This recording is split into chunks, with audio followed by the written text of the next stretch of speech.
Hello and welcome to Who Cares, where we're going to discuss and debate the Doctor on his adventures through space and time. So get ready for our review of a 58-minute 3D printer commercial. But wait! There's more!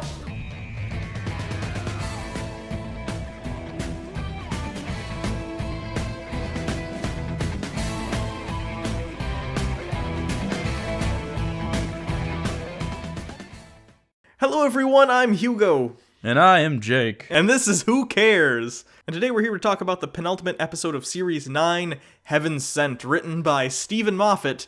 And honestly, I'll tell you right now, if you had shown me this episode without any context, I could have told you Stephen Moffat wrote this episode because it's very Moffat-y. It stinks of him. What do we mean by Moffat-y? What we mean is the first part of the episode always ends up looping back around because it's timey-wimey. Yeah. So anytime you have this sort of, here's some stuff, it's really curious. Later on, a montage will explain it all for you. That said, really fantastic Moffat episode. This was probably his best episode since, Listen, and I actually like this better than Listen, and that being said, I love Listen, so you should know that this is a very good episode in my opinion. This might be the strongest episode of the season, and I think we called that a little bit because it was all Capaldi, and he's fantastic.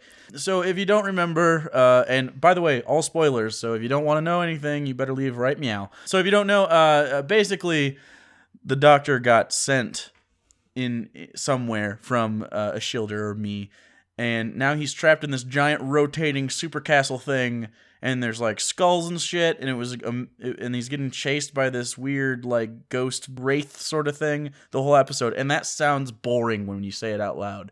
It just sounds like, oh, it's not scary. They did a really good job of having this sort of suspense, and also that the Doctor was a little overmatched for one of the first times in a long time. It was neat. It was cool, and Capaldi, we've been praising his acting since he showed up, a season or two ago, whatever.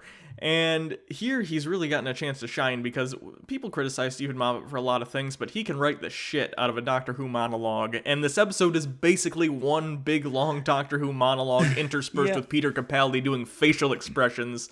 And it's done very, very well. I think, actually, Moffat's strong suit is when he does pieces on the Doctor and what goes on, in his mind. I'd agree. I think that's... because he's the showrunner. He knows what the motivations are of the Doctor. He's not always the best at a sci-fi story. He is very good at giving you introspection into the man that we keep watching week by week. And I think if he stayed on that and didn't really sprout out and maybe had other writers do the sci-fi shit, I think his episodes would be consistently the strongest of seasons. I agree. He's really good at writing individual episodes. The problem is every time there's a season arc, I think he defaults to, we gotta make the Doctor is supposed to die in the finale, and the whole season is him dealing with him dying. And they kind of dabbled with it this season, but by this episode, that seems to kind of fallen by the wayside, luckily. It seemed to be more of a farewell to Clara than anything. Yeah, but they had the confession dial thing, which wrapped up in this episode anyway, and there's definitely some questions I have about the confession dial, which we will get to later in this, but... I thought it was pretty cool, though. I like the idea, but it leaves a lot of questions about the confession dial as a plot device and how it actually works and who was doing what, but I think a lot of that will be answered in the next episode. So they're tentative plot holes that may be filled in next time. But again, we'll talk about it later. I'm interested in what those plot holes are because I guess I don't see an issue with it. But we'll talk about that in a second because first we have to talk about what happens in this episode that makes it actually interesting. Yeah, the Doctor alone in this castle, and of course you've probably seen it. If not, it makes no sense that you're listening to this. He goes to the castle and notices some things, looks around. He gets trapped by that creature, and the creature's name is the Veil. Actually, I liked the idea, because later they reveal that the veil is just taken from his memories, because when he was a child on Gallifrey, there was a dead woman who they put veils over, I guess, as would probably be a custom or whatever of the Time Lords, and flies came because it was a really hot day, and he had, nightmares about this as a child, because he saw this kind of gross thing that a kid shouldn't see. Still, though, I really like that sort of... I don't know, it's something that you could have forced just a random monster on, but having some sort of introspection, again, it's a Doctor piece. having that sort of, here's what happened during his childhood when we didn't meet him. Yeah. Sort of just an irrational fear that he still has. I love that kind of stuff. And this loops back to Listen, too. Some people might be know. totally against this characterization of the Doctor, but I like it. This is just a personal opinion, but I like how Moffat characterizes the Doctor as someone who is fueled by his fear. He's not a fearless individual. He is someone who is afraid of everything. Like, he's afraid of monsters that he fights week to week, but that's what fuels him. It's what makes him drive to continue on, is that fear. And I also like think that his fear butts its head with his curiosity and his amazement at stuff. So it's always this sort of, I'm scared, but I'm not too scared to go look at the thing, which is why he always has this sort of boyish excitement over that sort of stuff. And that's every single Doctor has had that in the new Who. And a lot of the classic Who too, except for the first one was just kind of like a history professor. But anyways. But I like that the first Doctor is kind of a dick, because I think with Moffat characterizing him as a character who is fearful of things, it kind of retroactively makes the character development of the first Doctor make a lot of sense. He was a person who is afraid and channeled that fear into kind of being a dick and closed off to people, including Ian and Barbara. And like in the first episode or the first story arc of Doctor Who, he almost murders someone with a rock because he's afraid of the consequences of like this caveman interacting with them. Like, that all makes sense with retrospect with what we know now. You know what I mean? At the time, it seems definitely weird. It's definitely a good tie-in, and he's a huge Doctor Who fan, so I don't know if this is on purpose to kind of explain that sort of thing, or if it just sort of works because people are complex. I just really like that this entire castle is built around the fact that he's got to tell the truth in order to get out, I think is the idea. Yeah. But basically the Doctor's trapped there for like 2 billion years or more, and he's slowly chipping away at the hardest material in the universe or some shit, or it's harder than diamonds or whatever. He's punching it, and at first I was like, wow, this is a little excessive. And then he keeps being able to tell more of the story he's telling out loud to the veil, because he's getting further and further away from it as he punches it away. And it started to be a much better use of the tool, but I think they went into it a little too slow. It was the weakest point of the episode was right before the montage hit its peak, but it wasn't that weak. Does that make sense? See, I know you're of the opinion that the montage went on too long, but I think that was the intention. The intention was it goes on longer than it probably needed to, or should have, because halfway through you completely realize what they're trying to get across, but they still continue it because the idea is that it's so monotonous, and he did this for so long, they're trying to impart some of that monotony onto you as the audience and be like, oh my god, this is going on forever. Like, yeah, that's the point. Yeah, no, I get it, but they don't usually. I think it's because Doctor Who in general doesn't use cinematography or direction in that way enough for me to think that was their intent. I guess I think Moffat but did it I think it might have been the intent, but I just don't think that they pull it off as well as shows that may like do a better job at extending a scene and staying in a place to make you uncomfortable. No, I understand. Doctor Who is never. I shouldn't say never, is not usually the most stylistic in its use of shots and length of shots and stuff. But I think here they did it and it was effective. Right, I totally understand where you're coming from, and it could be the case. I think they could have done it better, but it didn't take away from the episode. It was like an extra 120 seconds that I don't really need. But that said, I really enjoyed it, and it kind of seemed over time, even though it's a new copy with the same information, he does the same thing over and over, and that's kind of the point. I feel like he gets it after a certain point. Like, the Doctor is in on it, because he says right before, it's very brief because I watched this twice. He says, as he's realizing sort of what's going on, when he has his epiphany, he very briefly says to Clara, I remember it all, which I don't think literally means he remembers all the time he's been there, because it's a clone. But I think he means, as he pieces this together, he understands the reality of he's, the several millionth version of himself to go through this, and that idea in and of itself and realizing what he's going through is hellish in and of itself. So I think he does realize it, and then he has to spend like a day and a half dragging himself through this castle bloodied, knowing what's happening, but still having to do it. I think it would have been interesting if we got less montage and more of the very last day. Maybe to see if it, and I assume it didn't change is the point. But there was I say an opportunity. This episode is almost perfect, so I don't know why I'm nitpicking it. But it would have been interesting to see, like, maybe he realizes it when he gets down into the thing and the diamond wall is punched almost all the way through. He could be like, oh, and have a little bit instead of, I don't know, just some sort of like, oh, so this is what I've been doing. I totally get it. Yeah. And maybe he's done that. And maybe he's done that several times before, but the very last day was interesting. But regardless, I liked it. I think it has a lot of interesting philosophical questions that they're posing without actually using exposition to say. And also, he didn't really ever give a tell on what the confession dial was. I'm still confused as to what the confession dial exactly was, though, because I was under the impression, the way he described it, it was his last will and testament. Right, because because it's supposed to kill him, and he's supposed to give his last testament when he does it, and then it's over. Right, that's the point. Like, it seems like something that would be voluntary, but when he was in it, someone teleported him there. I'm presuming it's the Time Lords. But, like, how is it supposed to work other than that? You know what I mean? Like, is this something that everyone who has a confession dial does? They get zapped into a little castle and then they're forced to tell their secrets? Like, what? That doesn't really... Until they die? But how do they get in there in the first place? I think you're assuming that every confession dial is the same, when really this is crafted specifically for him. The point being that it's obviously bigger on the inside, Time Lord shit going on. Yeah, but I just don't understand, like, also, like, why was there a portal to Gallifrey in the confession dial? How are those two things related? You know what I mean?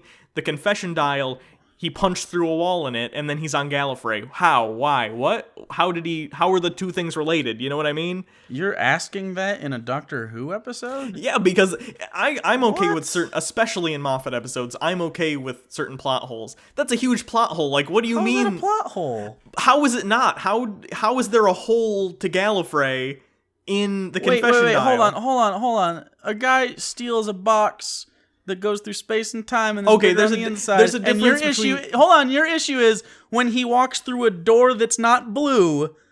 When he walks through a door that's not blue and attached to a box, and then goes somewhere else, then you have an issue with it? Because that's exactly what one the TARDIS thing is plot setup, and the other thing is a storyline that we've set up through the season, and the conclusion it's just there. It's not the same thing. People in the comments they might explain it in the next episode, but please, people in the comments, back me up on this, that there is no reason that there should have been a portal to Gallifrey in there. That doesn't make any sense in and of itself. He got shipped out of it. That was the point. Like, once he's done with the confession, he gets to leave, and that's the point. They wanted his information, and then he was going to probably stand trial for it, which is why he's on Gallifrey now, which is a huge thing that we should be talking about. But, like, where did he get this confession dial in the first place? Did he know there was a portal to Gallifrey in it? If not, then how did it get there? If he did know, why didn't he use it already? Because he's apparently been looking for Gallifrey this whole time. You know what I mean? I don't think it's a plot hole that he had the confession dial, because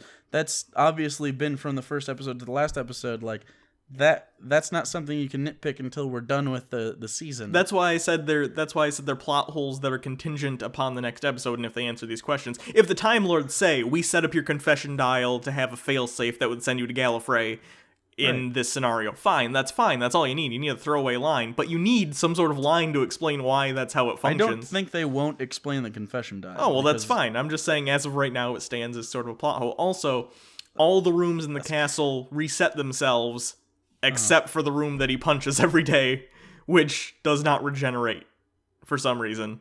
But those are my only real plot holes. I don't have anything else. Also, this isn't really a plot hole as much as it is just funny. The room he goes into every day he dives into the water, it has the previous day's doctor's clothes there, and then he resets his clothes up and they dry. That means that the first time he did it, there's just a naked doctor walking around for a day. Unless it was already in there. I guess. But no, I agree. It was, or maybe he took them off and then died and didn't get as far as he'd gotten before. Maybe, but then who made the copy? Every day he has to get there or else the copy can't get made. Unless maybe he did it naked. I'm just saying. Oh, no, I get it. I get it. I just think it's funny. Yeah, it is funny. My favorite part of this episode, though, is they kind of explain how the Doctor gets out of crazy situations, and I loved this. It's an idea that Moffat literally ripped straight from himself from Sherlock, which is the Mind Palace idea. Yeah. Which isn't, he didn't make that up. That's an actual memory technique that is. He did that before once. When? Didn't he do the same thing like a few episodes ago, where he kind of took care of an issue by talking through it in slow motion? They showed him in slow motion, but they didn't explain that in his mind he's already on the TARDIS, imagining what he will be saying to Clara. That's what I liked about it. I noticed the Sherlock thing immediately. I was like, oh yeah, okay. Yeah. Good job, Moffat. Same thing. But it was good because it was a good way to kind of hallucinate Clara and not make it corny, because you've already done the Amy thing, which was very good. They did a really good job of him right as Matt Smith was dying, hallucinating Amy. So I really didn't want the same exact thing where he's just sad and he's thinking about it. Right. But I do like that he kind of needs someone. Like, it's always, he needs someone, not just because he gets lonely, but it's how he processes information. He needs a backboard. The part that really resonated with me was when he's in his TARDIS mind palace, whatever, and Clara's there, fake Clara, and he's saying to her, "Can't I just lose for once?" And he's like wanting to give up, but this mental image of her won't let him. Very good. I thought it was very, very well done. I applaud Moffat for that. Yeah, I like that he doesn't, like, he's tired, he's super old, and he's always doing this shit, and he finally has an opportunity to just not have to anymore. Yeah. But he chooses to because of her. I think that was good, because in the last episode, I didn't think his reaction to Clara was as much as I expected it, but it was kind of like this path of grief sort of thing where he was in denial and sort of, it was like faux acceptance. Yeah. And then he got in here and he was like angry and he was sad and he went through all these things. Mm-hmm. I think it was a well-rounded grief that we got from a pretty complex character. So I'm really happy with how they ended up doing that. I think that's it for the core of the episode, because I mean, he gets to Gallifrey and then crazy shit's about to happen. But there's 2 next time trailers and they were incredible. Yeah, at the end of the episode, he puts on the glasses and says that the hybrid that's supposed to destroy Gallifrey or conquer it or whatever is me, and he puts on the sunglasses. I think this is Moffat wordplay at work, because you're supposed to assume it's him. Possibly the hybrid thing referring to the fact that in the movie he called himself half human. I don't know if they'll actually follow through with that, because they already retconned that, so now they'd be retconning the retcon back to it being true. Yeah, I don't think they're going to. But I think they might be referring to the fact that a shielder has been calling herself me, so I think he's really saying it's me, like it's a shielder, and I think we're supposed to be misled. I'm not that misled, because Moffat's wordplay twists tend to be fairly obvious, but it could be a double fake out? Yeah. Double red herring? Who knows? We'll see. But the next time trailers, oh man, this is going to be a crazy finale. Yeah, there's going to be a lot that's going on. We get a glimpse of a plain TARDIS, which was pretty cool, where it's just kind of the tube. That's pretty rad. I dig that. I don't think they're going to change it overall. I don't think you could ever change the blue box. It's too iconic. No, but I don't even think that's going to be, I don't think that's the Doctor's TARDIS. I think it's going to be a random TARDIS and the default. But I do want to see the inside of random TARDIS. Yeah, they showed it briefly. It looks like the first Doctor's TARDIS. It might. Maybe that's the default TARDIS desktop, and he's just changed it since then. But I don't know. Obviously Gallifrey stuff. We have the general from the 50th anniversary. If you remember, he was there at the Gallifreyan Council when they were trying to decide what to do. They brought him back, which is nice. The leader of the Sisterhood of Karn is back. So she's somehow found her way to Gallifrey, too. Maybe she knew all along where it was. I don't know. Guy, who's the new Lord President, could be Rassilon, could be someone else. They haven't said. Rassilon could have regenerated. He used to be Timothy Dalton. The woman from, do you remember David Tennant, one of his last episodes? There was a woman who he kind of looked at, and she was from Gallifrey too, looked at her, and they had kind of a moment, and also she was the woman who was telling Wilf, Donna's grandfather, stuff in that episode. Anyway, it was rumored that she was the Doctor's mother, but they never specifically said. She's apparently also in this episode, so... Well, I saw, and they're standing. She's the woman standing in the barn with him, right? Maybe they didn't. That looks like the face, barn in Listen. It is. It's the barn from the 50th and from Listen. So he's going back to that barn. I would be very, very excited if they gave us a lot of information that they've been teasing at over the years. Yeah. I don't want all of it ever. the worst thing you could possibly do, the worst information is telling us the doctor's name, but and which I don't think they'll ever do. But like other stuff, just like let's leave a lot of it, but give us some little nuggets that everyone's kind of been chewing at, like on Reddit and Yeah. all these weird sort of, just give me like 2 or 3 neat little infos about Gallifrey and all the different rumors that go around, like clear a couple things up, and I think that'd be really awesome, because I don't think you think so, and I don't think so. I don't think we're coming back to Gallifrey anytime soon after this. No, I think what's going to happen is the Doctor's essentially going to say, okay, I'm not going to destroy you guys, but you're also not okay to come back to the normal universe. I'm locking you back into this pocket universe, and you're staying there, because bringing the Time Lords back into the general Who-universe is a huge game changer. And that would change the dynamic of the whole show. So I don't think they'll do it. I mean, they could, because it is the 10-year anniversary of New Who. So they could decide, you know what, it's time to kind of change things up. Let's do this. I just don't think Moffat will. But who knows? Either way, this has been a very strong season. This is definitely better than last season. Yeah. I'm happy with what we've gotten. And I wonder what they're going to do for the Christmas special, because the last couple have all tied into the actual plot. I think what's going to happen is the finale's going to really wrap up the whole season. Hopefully well. I think that'll wrap up the whole storyline, and then the Christmas special, because we've had such intense stuff happening, I think the Christmas special will be just a light. The last 2 Christmas specials have actually dealt with the plot, because we had Matt Smith's regeneration, and then we had the whole Clara thing being resolved in last Christmas. This Christmas special, I think, is going to be more like A Christmas Carol with Matt Smith, where it's just kind of a light, standalone Doctor Who episode. It's probably fun, it'll be good, but I don't think it'll have that much of a bearing on the plot.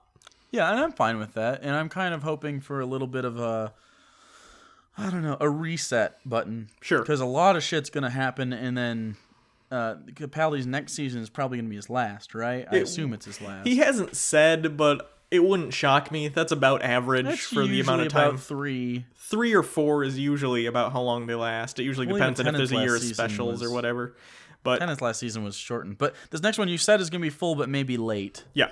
Honestly, I'm as much as I do like Capaldi, I think after next season I'm ready for someone new, just because I think the show thrives on change. That's what's made it last so long, and I don't think any one actor should be the Doctor for too long, or else people get too comfortable with it, and it becomes an issue when the new guy does come along. So that's what happened with that's what happened with the 4th Doctor. He was the Doctor for 7 years, and then the 5th Doctor came along, and there's nothing wrong with the fifth Doctor, but people just had a hard time being like, well, what about the other guy? He was there for like almost a decade. Yeah, so I'm really looking forward to what's going to happen. The next episode, it looks like it's going to have just a ton for us to talk about. Is Moffat writing the next one too? He usually does. Yeah, he's writing the next one too. So I think it's been a really strong season. I only didn't really like 1 or 2 episodes. Pretty much, yeah. Yeah. So, I mean, very, very strong season. I think this will be one that I watch in its entirety. Yeah, the only ones I'm going to skip are probably Sleep No More. The other ones are all right. Even the first episode with the Shielder and the second one were okay. In retrospect, they weren't as bad as I thought they were, because the second episode we had a relatively negative review of, and a lot of people disagreed. Looking back, it's all right, especially after Sleep No More. Sleep No More set the bar really low, so everything else was able to, leap over that, but I don't know. Overall, very good season. So I think that's it for this time. I'm very excited for next week. Going to be a lot of crazy stuff. Definitely a lot to talk about. So yeah, thanks everyone. You can always check us out on Twitter @TheRealUnpop. You can always subscribe. Also, remember to comment and tell us what you think is going to happen in the next episode, or what you think the overall arc is going to be. You can always donate to our Patreon campaign if you want to help support the show. Other than that, until next time, I'm Hugo. And I'm Jake. And this has been Unpopular Culture, looking at Heaven Sent.